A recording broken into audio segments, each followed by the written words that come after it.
evening, America.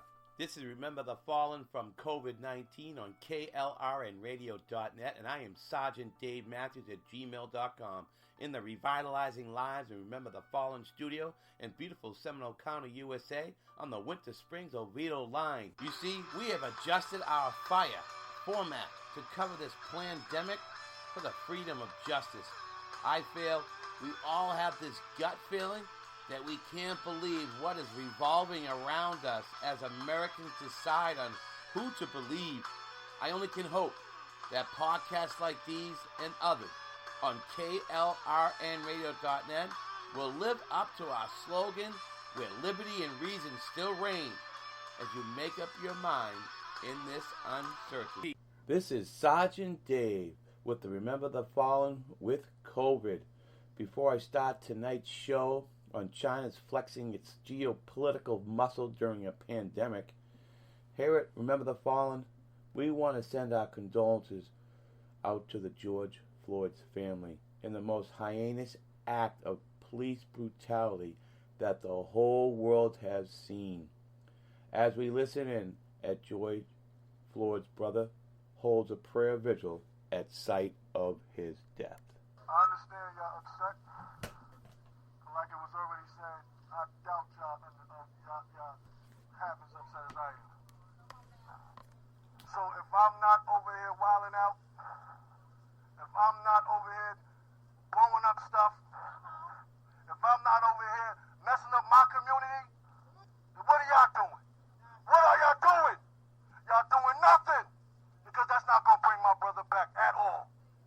It may feel good for the moment, just like when you drink. But when it come down, you're gonna wonder what you did. My family is a peaceful family. My family is God-fearing. Yeah, we upset. But we're not gonna take it. We're not gonna be repetitious. In every case of police brutality, the same thing has been happening. Y'all protest, y'all destroy stuff, and they don't move. You know why they don't move? Because it's not their stuff, it's our stuff. So they want us to destroy our stuff. They're not going to move. So let's do this another way. Let's do this another way.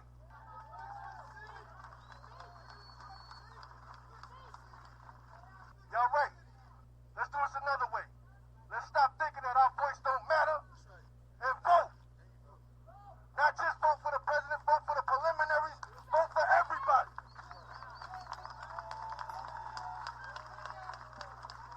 Educate yourself.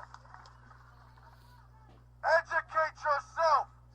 Don't wait for somebody else to tell you who's who. Educate yourself and know who you're voting for. Thank you for the love. Thank you for the flowers. Thank you for the memorials. Thank you. Now before I go, I just want to hear this again. What's his name? George Floyd. What's his name? George Floyd. What's his name? George Floyd. What's his name? George Floyd. George Floyd. George Floyd. George Floyd. George Floyd. Oof, that is one tough act to follow after that prayer vigil speech with some great advice. So instead of destruction with your hands, how about construction with your mind by educating yourself on who to vote for? Wow, this 2020 election is going to come down to the wire now. All right, back to the show. China once again flexing its geopolitical muscle. High in the Himalayas, an enormous fist fight erupted in early May between the soldiers of China and India. Brawls at 14,000 feet. Can you imagine a nosebleed at those heights, right? It's need for a border wall, no doubt. Other remote border points, some more than 1,000 miles apart. China just so happens to have beefed up its forces with dump trucks, excavators, troop carriers, artillery, and armored vehicles. And that China is now occupying Indian territory. Once again, China's overreach is to pressurize India and probably throw a few kung fu kicks and stop having fortune cookies and tea with Trump, right? Well, good thing no shots have been fired, as the de facto border code dictates. These are the two most populous countries in our world today, increasingly bump up against each other in one of the bleakest and most remote borderlands on Earth. I should know. I flew over the Himalayas on the way to Afghanistan in April of 2004, and it was quite a sight to see through the airplane window. It was amazing. The Himalayas were formed as a result of the collision between the Indian plate and the Eurasian plate. Hey, you can thank the new GI Bill for that. I was able to take a geology course during my vocation rehab at UCF. As a result of this collision, some 500 million years ago, the sedimentary rocks, which were settled in the large-scale depression in the Earth's crust called Tethys, were folded and formed the Himalayas. And on May 27th, back to the show, after his trip back from visiting India again, Donald Trump tweeted this. Get this. We have informed both India and China that the U.S. is ready, willing, and able to mediate or arbitrate their now raging border dispute.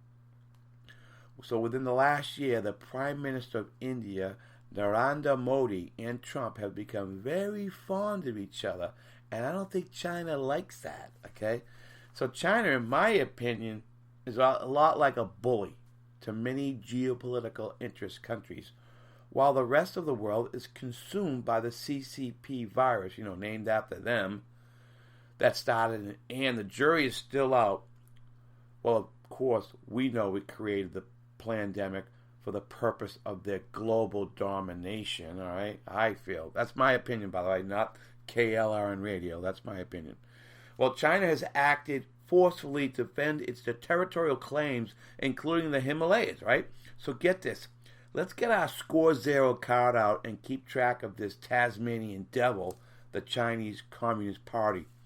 Well, they just sunk a Vietnamese fishing boat in the South China Sea. Let's clarify something. Why they call it the South China Sea? Just because of the name, they think they own the whole entire territory, right? Well, just so happened that back in the 16th century, Portuguese sailors called it the China Sea. But so who really owns the China Sea, right? Well, the islands within the South China Sea are claimed by the People's Republic of China, PRC, and then you have the Republic of China, ROC, and we know it's basically the CCP, right? The Chinese Communist Party. Well, it's also claimed by Malaysia, Indonesia, the Philippines, and guess who else? Vietnam, right?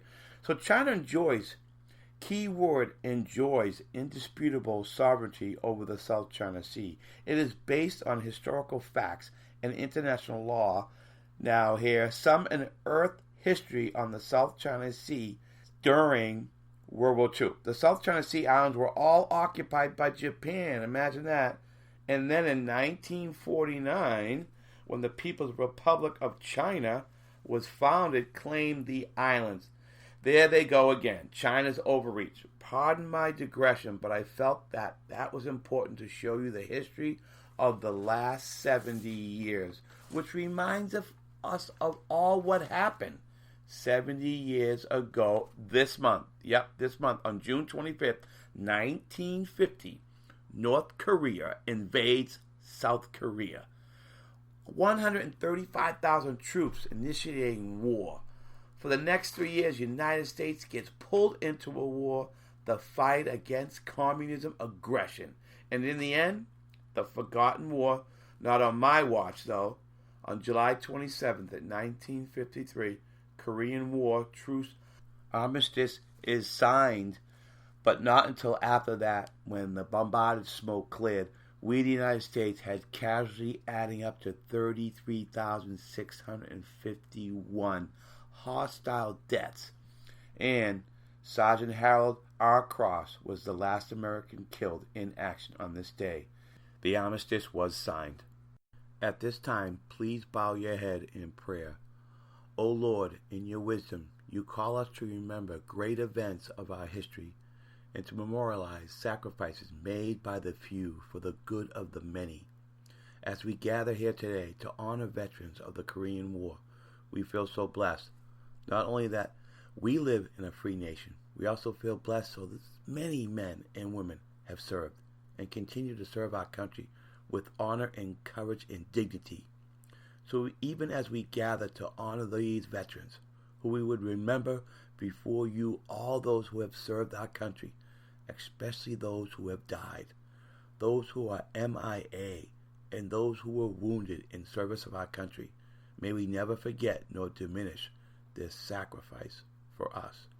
O God, we humbly pray for the day when a lasting peace may come to all nations. Bless our military personnel stationed around the world and bring them home to us safely and quickly, we pray. Blessed are you, O Lord our God, creator of all people and healer of all nations of the world. Amen.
As a never forgotten memory, I knocked out 70 push-ups on my YouTube channel. You have to check out my YouTube channel at Dave Matthews. Good luck, because the other guy's always in the way, So check out that 70 push-ups I did for each year for our brave men and women who fought back communism aggression. All right, today's sign of aggression is parallel to what happened leading up to the Korean War. China's umbrella movement, which is fabricated as a steady accretion of power over the territory, when they swarmed a Malaysian offshore oil rig with no consequences, no exacted punishment once again, and then you have the maliceness toward Taiwan, China the state, the Chinese Communist Party that no longer apologized for being authoritarian. All right. So on May 24th, 2020, more than 10,000 people took to the streets in Hong Kong after Beijing proposed at the annual meeting of its rubber-stamped legislature a new national security law custom-made for the Special Administration region. The fear-mongering has begun. 10,000 protests. That's a drip in a 5-gallon bucket, man. On any given day, when the Chinese people have their freedoms being altered, they come out in the millions. That's a walk in the park for them, So if this law is passed, it is the end of the one country, two system promised by the Chinese Communist Party, CCP. Promise the CCP? Promises? That, like Jim Morris, coach in 2001, made his famous playoffs tirade, but replace the word with CCP's promise? Let's hear that soundbite. What's that? Promises? Playoffs? Don't talk about promises? playoffs. You kidding me? The CCP promises? After what the whole world experienced with the invisible killer of the CCP virus, you can take the word of the Communist Chinese Party? The odds of that happening are up there with the Senate passing the new Green Deal. China's, I don't know. The inmates are running the asylum. When Beijing will set up a national security office in Hong Kong, the Chinese people for peacefully protesting or reporters, social media advocates will then be arbitrarily arrested and taken to the mainland to be prosecuted and system with no rule of law. Now, the CCP sees human rights as an existential threat. Its reaction could pose an existential threat to the rights of people worldwide. They're worried that permitting political freedom would jeopardize its grasp on power. Has constructed as an Orwellian high-tech surveillance state and a sophisticated internet censorship system to monitor and suppress public criticism, which is exactly what they are doing in the wake of this pandemic. Let alone India's rally cry to the south, deep in the tropics, the Chinese have taken over an island in the Maldives, a few hundred miles off India's coast. In the interest of transparency, China will be taking one out of the violation of international law handbook from Putin's forceful seizure of Crimea from Ukraine in 2014. You remember that, audience? Indian military experts say China has brought in millions of pounds of sand, expanding the island for possible use as an airstrip or submarine base. The Chinese Communist Party's second rule book is from the board game Risk, when the objective of the game is to conquer the world by controlling all the countries on the board. You do this by attacking other players and taking over new territories on the board. All the while, you need to make sure that your own territories, like Hong Kong, are well defended. In closing, the Chinese Communist Party fears that if it can't get Hong Kong under control, the mainland will follow Hong Kong's example, and they can't have that. Finally, Beijing feels it must act because of the severe political infighting happening between factions at the top level of the party. Hong Kong has been a base for the mainland elite for more than 2 decades, including the opponents of CCP leader Xi Jinping. Hong Kong serves as a key hub. Assets are held there, inside information is released there, and the city provides a convenient window for getting money out of China. And I hear they have really good Chinese food there, too. Now, the CCP has always used Hong Kong to do what it wants to do, but can't do it in the mainland. Too many people, Hong Kong is like what West Berlin used to be. To Xing, it could be an anti-Xing base. Beijing arrested a Hong Kong bookseller who published a book that criticized Xing and billionaire Zhao Zhenghu, who managed assets for children of top party leaders. Right? You see that happen in America? No, that's not going to happen, but it happens over there, folks, okay? So there are more individuals Beijing would like to arrest, and the new national security law makes such arrests easy to accomplish. Beijing's only window to access the international market is Hong Kong. Formerly a manufacturing center, Hong Kong has lost that business to the mainland and now only serves as a financial center. So if the CCP puts Hong Kong under one country, one system, the United States, the United Kingdom, and Europe will take away its free port status. The only financial window Beijing has will be closed. For the CCP, this is suicidal, but the CCP has no good choices. Recently, its every move looks self-destructive. No wonder why. Hong Kongers hold signs on the street reading, "Heaven is eliminating the CCP." I want to thank the Epoch Times for this great article once again. So Diana Zhang, PhD, is a staff writer with 20 years of experience in the study of China, based in the United States. She uses a pen name to protect her family members in China because she knows the CCP will arrest them, and not only that, they might never be seen again because that's how the CCP reacts to any type of political threat.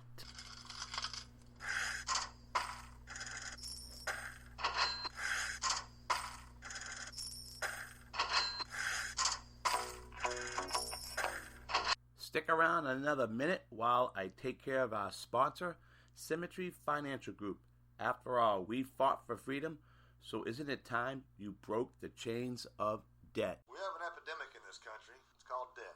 As consumers, we all have debt, whether it's school loans, car loans, credit cards, or your biggest debt of all, your mortgage. And as veterans, you deserve to put yourself and your family in a better place financially. Between the interest rates, the fees, taxes, and other charges that we all incur, we're just sheeple in the same old rat race. So if I asked each one of you, are you 100% sure you're going to have a great retirement, or do you have some doubt? Or what if I said, if I could show you how to get out of debt in 9 years or less, including your mortgage, without spending any additional money, would you be interested in knowing more about that? Well, I can. I can do just that. And guess what? It's all tax-free, and it has a death benefit. All right, it's getting zero dark 30 for the show, and before I relax, never, and go into rack ops mode, go to sergeantdavematthews@gmail.com for suggestions for the next podcast content. And you can always get a hold of me on my Twitter handle, @HeroicMemorials. And if you like my Facebook page, go ahead and like that page. Remember the Fallen, all one word. All right, remember the Fallen. And if you're drowning in debt, let the Dimitri Financial Group throw you a lifeline.